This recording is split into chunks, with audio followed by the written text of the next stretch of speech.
ہم وہی کہیں گے جو ہمارا دین ہم کو بتاتا ہے.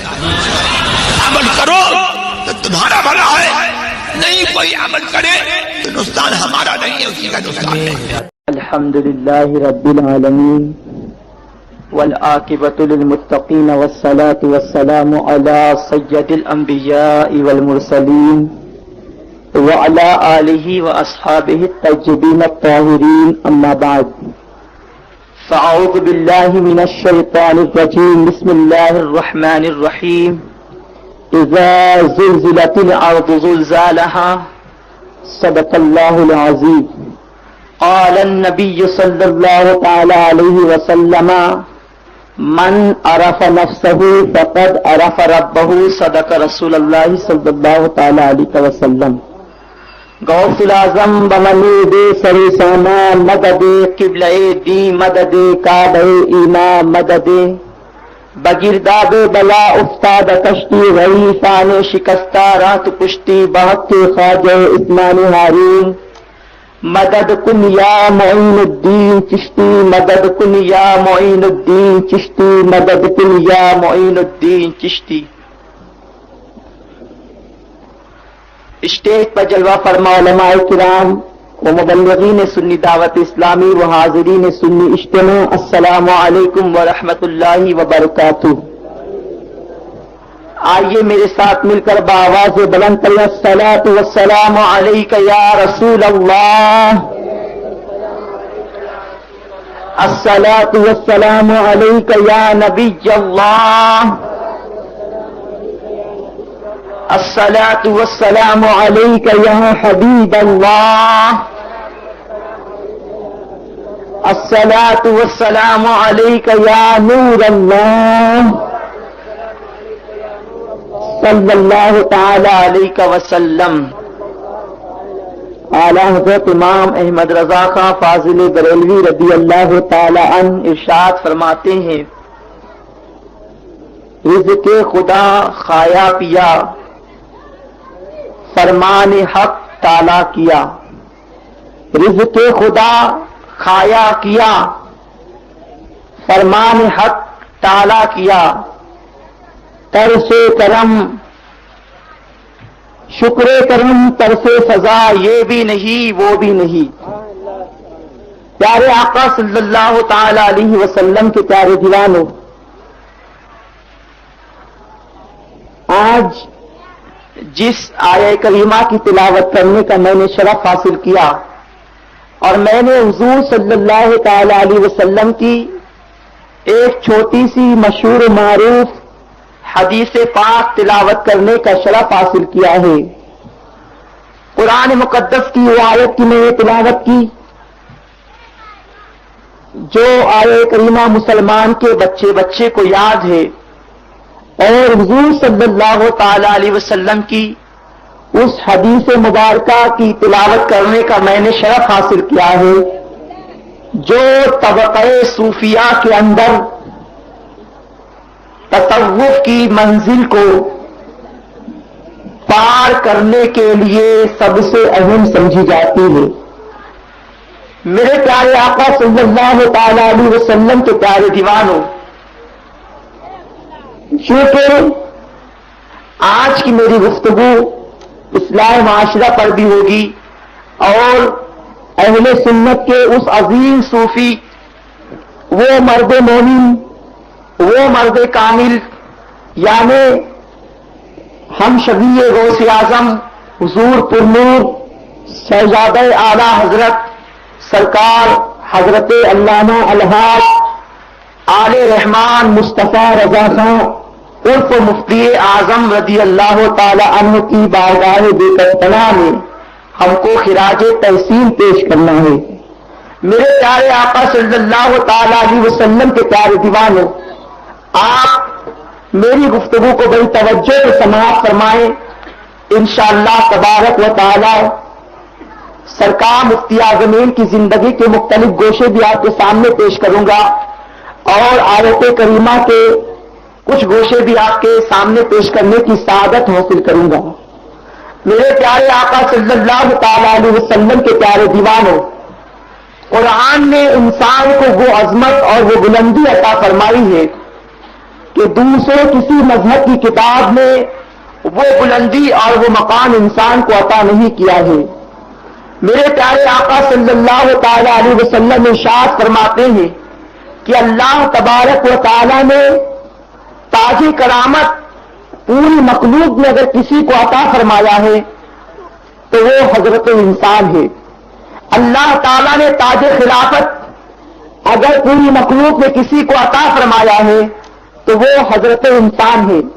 میرے پیارے آقا صلی اللہ تعالی علیہ وسلم کے پیارے دیوانوں، اللہ تبارک و تعالیٰ جب کنز مخفی تھا، جب اللہ کے علاوہ کوئی نہیں تھا، کچھ نہیں تھا، وہ تھا اور وہی تھا۔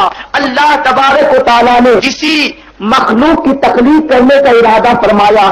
اللہ تبارک و تعالیٰ نے سب سے پہلے اپنے نور سے ایک نور کو علیحدہ فرمایا، اور علیحدہ کرنے کے بعد اللہ تبارک و تعالیٰ نے اس نور سے ایسے محبت پیدا کی۔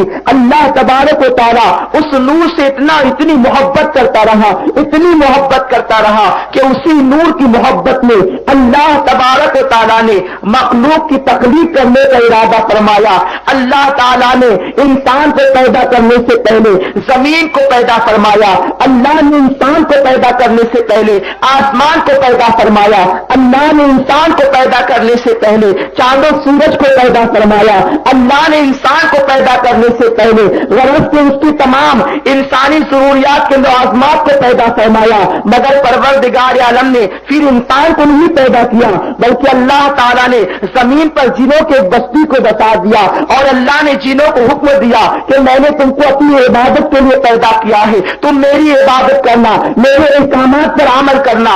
مگر چونکہ جن کچھ شریر تھے اور کچھ نیک تھے، اللہ تعالیٰ کو جلال آ گیا اور اس کا عذاب نازل ہو پڑا، اور اللہ تبارک و تعالیٰ نے فرشتوں کو حکم دیا کہ جتنے جن زمین پر بسے ہوئے ہیں سب کو زمین سے اٹھا کر کہیں اور پھینک دو۔ میرے پیارے آقا صلی اللہ تعالی علیہ وسلم کے پیارے دیوانوں، جب فرشتوں نے زمین کو خالی کر دیا اور جنوں کو الگ الگ علاقوں میں پھینک دیا گیا تو اللہ تعالیٰ ارشاد فرماتا ہے انی جاعل فی الارض خلیفہ، میں زمین پر اب اپنا نائب مقرر کرنے والا ہوں۔ اللہ تبارک و تعالیٰ نے جب اپنے نائب کو پیدا کرنے کا فرشتوں کے سامنے اعلان فرمایا تو فرشتے عرض کرتے ہیں الہ العالمین، کیا ہم تیری عبادت کے لیے کافی نہیں ہیں؟ مولا کریم، کیا ہم تیری عبادت نہیں کر پا رہے ہیں؟ فرشتوں نے کہا تھا الہ العالمین، تو نے جنوں کو بھی پیدا کیا، تمام نعمتیں تو نے ان کو عطا فرمائی، مگر وہ ناشکری کرتے رہے، اور اس کے بعد یہ ہوا کہ تو نے ان پر اپنا عذاب نازل کر کے ان کو نہ جانے کہاں کہاں پر سکھوا دیا۔